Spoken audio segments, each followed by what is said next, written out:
They teach us Native Americans wandered across an ice bridge, naked, hungry, with children and elders. That's not history, that's a lie. Today, watch as prophecy, history and proof reveal who the northern tribes of Israel really are. In 722 BC, the Assyrians conquered the northern kingdom of Israel and took them into the cities of the Medes. These are today's Persians and Iranians. This was the first chapter of the tribe's exile. But then, as written in 2 Esdras 13:40-45, the 10 tribes fled beyond the heathen. God held back the waters as they crossed the Euphrates.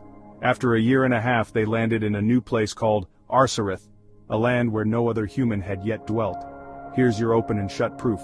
The Jewish Encyclopedia defines Arsareth as the land beyond the great river, far from the habitation of man, where the 10 tribes will live, keeping the laws of Moses.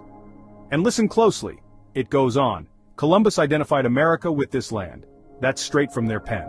Christopher Columbus wasn't blind. He studied 2 Esdras 13 and believed what prophecy said. In the film 1492 Conquest of Paradise, they dramatize him referencing Esdras himself. He named this home America, identifying it as Arsareth. The Medes were the people of Media, who today are part of Iran and Persia. That's where the Israelites went first before their ocean crossing. This shows the accuracy of Bible prophecy and our path. James Adair lived among native tribes for 40 years and described how they followed Israelite customs: circumcision, dietary laws, ritual purification, cities of refuge, wearing fringes, tzitzit, and calling God names like Yohewah. They weren't accidents, they were Israelites. Deuteronomy 28:32 says, "Your sons and daughters shall be given unto another people, and you'll look and fail with longing." That's exactly what happened.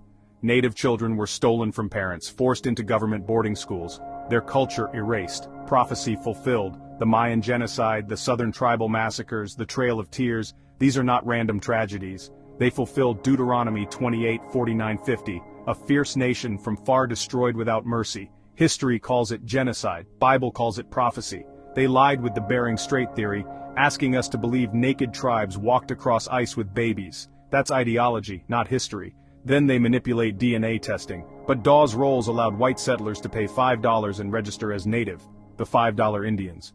Results are skewed. They can't test the dead, but they can't override prophecy. Deuteronomy 28:64 says the Lord will scatter Israel to the ends of the earth. 2 Esdras 13:45 says they'd go to another land. All signs point to us, the northern tribes in the Americas. Prophecy, history, customs, Columbus, Jewish scholarship, they all align.